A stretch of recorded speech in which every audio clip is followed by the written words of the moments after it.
안녕하세요, 아추들. 별안간 마이크를 사들고 돌아온 지윤입니다. 마이크를 왜 구매를 했느냐부터 말씀을 드리면 제 토크 영상이 라디오 같다 라고 말씀을 해주시는 분들이 꽤 있어서 좀 편안하게 음성을 담아보면 어떨까 하는 생각에 구매를 하게 되었습니다. 그래서 차림새도 편안하게 한번 해봤고요. 그리고 제가 아나운서 준비를 할 때 가장 해보고 싶었던 게 라디오 진행이었거든요. 근데 이렇게 마이크 하나 앞에 두고 이야기를 하니까 좀 라디오 DJ가 된 것 같기도 하고. 추디 어때요, 추디? 안녕하세요, 추디입니다. 제가 예전에 드리오라는 콘텐츠를 한 적이 있는데 그때도 잔잔하게 라디오처럼 듣는다라고 해주신 구독자분들이 있었어요. 그래서 그런 콘텐츠들을 좀 더 만들어 보려고 합니다. 근데 이렇게 속삭이는 목소리가 더 좋은가요? 아니면 이렇게 조그맣게 이야기하는 목소리가 더 좋은가요? 의견 남겨주세요. 제가 여러 가지 도전을 하고 있는데 그런 도전들에 여러분들의 의견과 피드백이 아주 큰 도움이 됩니다. 본 것 많아가지고 ASMR처럼 해봤습니다. 오늘은 어떤 이야기를 해볼 거냐면 결혼과 출산에 대한 이야기를 해볼 건데 제가 저번 브이로그에서 이 관련 영상을 스튜디오에서 찍었다고 말씀을 드렸는데 그 영상이 마음에 안 드는 거예요. 그러니까 색감도 별로였고 이 음성, 제가 마이크를 안 들고 갔어요. 이 마이크가 없었기도 했고 그 조그만한 여기에 다는 마이크가 있는데 안 들고 간 거예요. 근데 에라 모르겠다 하고 그냥 촬영을 했는데 역시나 별로여서 영상을 버렸습니다. 그래서 다시 그 이야기를 해보려고 해요. 아추분들 중에 결혼을 하신 분도 계실 테고 또 아이가 있으신 분도 계실 것 같아요. 근데 제 구독자 연령층을 보면 18세에서 34세가 가장 많고 그 중에서도 18세에서 26세가 가장 또 많습니다. 그래서 아무래도 결혼과 출산을 아직 안 하신 분들이 훨씬 많을 것 같은데 저도 안 했고요. 그래서 여러분들의 생각이 어떤지도 궁금했어요. 그래서 떠오르는 생각들이 있다면 자유롭게 댓글에 남겨주셔도 좋을 것 같아요. 우리 비슷한 나이대의 사람들이 이런 문제에 대해서 어떻게 고민하고 생각하고 있는지를 나누면 또 좋으니까요. 요즘에 저출산 이런 문제가 엄청 많이 나오잖아요. 아주 그냥 국가가 소멸한다, 국가가 위기다 이러면서 우리한테 아이를 낳으라고 많이들 이야기를 합니다. 근데 그런 얘기 들어도 마음이 동하는 사람이 별로 없다고 생각해요. 오늘은 왜 그런지 그리고 우리가 어떻게 해야 되는지를 제 생각을 이야기를 해보려고 하고요. 다분히 주관적인 저의 생각입니다. 설문조사나 통계 자료들을 보면 우리가 아이를 안 낳는 가장 큰 이유는 바로 경제적 부담입니다. 다들 알고 계셨죠? 그래서 출산 장려금을 지원해 준다든지 하는 등으로 대책을 세웠습니다. 근데 저는 이게 근본적인 해결이 되지 않는다고 생각해요. 왜냐하면 경제적인 부담에는 기본적인 비용이 있고 추가적인 비용이 있잖아요. 근데 그렇게 출산 장려금을 준다던가 하는 식의 대책은 이 기본 비용을 충당해 줄 뿐입니다. 저는 추가 비용 때문에 사람들이 결혼을 늦추고 출산을 늦춘다고 생각을 했습니다. 물론 다른 이유들도 많겠죠. 하지만 오늘은 여기에 초점을 좀 두고 이야기를 해보려고 해요. 추가 비용, 뭐가 있을까요?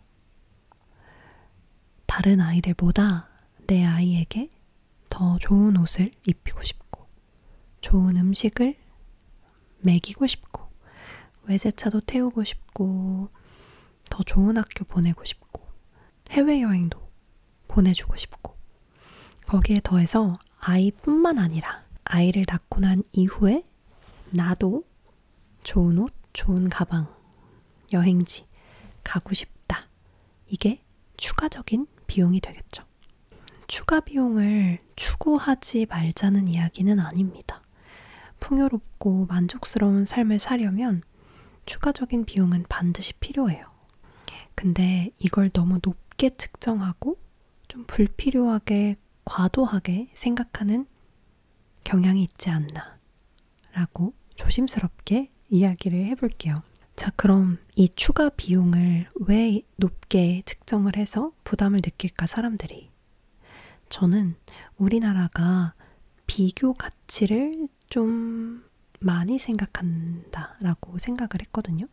쉽게 말하면 남들이랑 비교를 너무 많이 한다는 뜻이죠. 당연해요.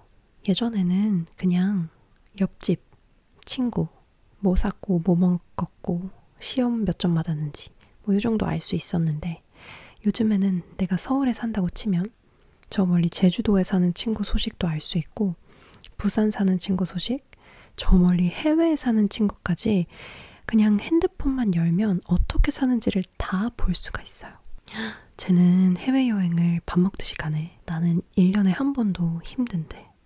쟤는 면풍백이 몇 개야. 나는 에코백인데. 이런 비교가 그냥 자연스럽게 숨 쉬는 것처럼 너무 잘 된다는 거죠. 근데 그러다 보니까 상대적인 박탈감을 느끼는 사람이 많은 것 같아요. 이 상대적인 박탈감은 우리 자신을 부족하다고 생각하게 만듭니다. 그러다 보니까 나는 아직 결혼하기 일러. 내가 무슨 애야. 나도 아직 힘든데. 뭐 이렇게 생각하는 사람들이 많아진다는 거죠. 그러다 보니까 그 국가 위기다, 국가 소멸된다 이런 프레임들이 소용이 없는 게, 그런 프레임으로 이야기를 해봤자 우리는 우리가 더 위기라고 느끼고 있기 때문에, 내가 부족하다고 느끼고 있기 때문에 그런 게 귀에 하나도 안 들어오고 눈에 하나도 안 들어오고 마음이 동하지 않아요. 오히려 국가가 위기야? 나도 위기인데? 그럼 애를 낳으면 더 위기가 되겠네? 안 낳아야겠다 라는 결론만 난다는 거죠. 그럼 이걸 어떻게 해결을 할 것인가? 몰라요. 저도 일개 20대 여성이기 때문에 해결책을 모릅니다. 그건 저 윗분들이 알아서 생각을 해주실 거고요. 근데 우리가 할 수 있는 게 하나 있긴 합니다. 우리가 진짜 만족감을 느끼는 게 뭔지 생각해 보는 거예요. 이 만족감이라는 게 왜 중요하냐면 행복이랑 직결되어 있기 때문인데요. 그거 보셨나요? 그 금쪽 상담소에서 송민호가 오은영 박사님이랑 이야기하는 장면이 있는데, 송민호는 가수로도 예능인으로도 예술인으로도 굉장히 잘 나가고 탑을 찍었어요. 객관적으로 봤을 땐. 근데 송민호는 안 행복하대요. 그래서 오은영 박사님이 당신은 능력이 너무 많은 사람이라 만족하지 못해서입니다 라고 이야기를 해줍니다. 송민호의 능력은 이만큼인데 지금 이룬 게 여기까지인 거예요. 근데 남들이 봤을 때는 여기가 완전 잘한 거예요. 근데 요만큼이 채워지지 않으니까 만족하지 못하고 행복하지 못한 거죠. 뭔가 더 계속 해야 될 것 같고 더 할 수 있을 것 같고, 100억이 있는 사람도 그 100억에 만족을 하지 못하면 행복하지 않을 수 있어요. 그런데 100억과 비교해서 적은 돈인 1억만 있어도 거기에 만족을 한다면 행복할 수 있습니다. 그래서 저는 여러분들이, 우리 아추들이 남들과 비교하지 않고 내가 진짜 뭐에 만족감을 느끼는지 한번 꼭 생각을 해봤으면 좋겠습니다. 그러면 자연스럽게 비교 가치를 낮출 수 있고 상대적인 박탈감도 없어질 거고 내가 부족하다는 생각도 없어질 거예요. 저 같은 경우에는 어떨 때 가장 행복하세요? 라는 질문에 딱 떠오르는 장면이 있거든요. 제 가족들이랑 여수 여행을 간 적이 있어요. 거기서 하모 유비키인가? 그 장어 샤브샤브 해먹는 식당에 가서 창가 자리에 앉았어요. 그래서 그 맛있는 음식을 먹으면서 대화를 하고 그 창가 자리에서 바다가 보였거든요. 그걸 이렇게 물결이 치는 모습을 바라보는데 막 너무 행복하고 안정감이 느껴지는 거예요. 제가 메모장에다까지 적어놨거든요. 너무 행복하다 이렇게.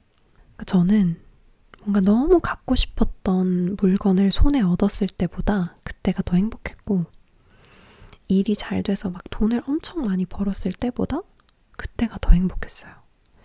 그래서 사람마다 우선순위가 다른 것 같은데 저는 그렇게 좋아하는 사람들, 사랑하는 사람들이랑 함께 있는 그 시간 플러스 맛있는 음식 플러스 좋은 풍경, 뭐 그런 게 나에게 가장 큰 만족감을 주는구나 라고 생각을 했습니다. 그래서 저는 더더욱 나는 결혼은 해야겠다 라고 생각을 하기도 했어요. 그러니까 평생 함께 해야 하는 사람들이 있어야 하니까. 여러분들은 언제 가장 행복했는지, 뭐에 가장 만족감을 느꼈는지 한번 생각해 보시면 좋을 것 같아요. 저도 원래 되게 비교를 많이 하는 사람이었거든요. 그럴 수밖에 없는 게 아나운서 준비를 하면 정말 비교를 많이 하게 돼요. 어쩔 수 없이. 시험 특성상 어쨌든 외모도 비중을 많이 차지하는 시험이기 때문에 쟤는 되고 나는 안 됐네? 왜지? 내가 더 뚱뚱해서? 내가 더 피부가 안 좋아서? 눈이 작아서? 키가 너무 커서? 머리가 안 예뻐서? 아이라인을 올려 그려서? 막 이런 비교들을 엄청 했습니다. 물론 비교 자체가 나쁜 건 아니거든요. 왜냐면 비교를 통해서 성장을 할 수도 있어요. 근데 그게 너무 지나치면 이렇게 내가 부족하다고 느끼고 막 힘들 수가 있다는 거죠. 우리가 할 수 있는 건 요 정도. 내가 뭐에 만족감을 느끼는지 그걸 찾아보는 정도가 될 것 같습니다. 이렇게 오늘 이야기를 나눠봤는데 어떠셨나요? 제가 막 여러 가지를 시도하고 있는데 제가 이런 도전하는 것들이 여러분들, 우리 아추들한테도 좀 좋았으면 좋겠거든요. 그래서 아추들의 피드백과 의견들이 아주 소중합니다. 이런 점이 특히나 좋았다, 이런 점은 이렇게 개선했으면 좋겠다 등등 의견이 있으시면 남겨주시고 많이 반영을 해보도록 하겠습니다. 또 다른 듣고 싶은 수다 주제가 있다면 알려주세요. 다음 콘텐츠로 들고 와보도록 하겠습니다. 고민이 있으면 남겨주셔도 좋고요. 제가 그 고민들을 읽으면서 이야기를 나눠볼 수도 있으니까요. 그럼 오늘도 영상 봐주셔서 감사하고요. 다음 콘텐츠에서도 또 만나도록 합시다. 다음 영상은 브이로그입니다. 안녕. 오늘도 고생 많았어요, 여러분.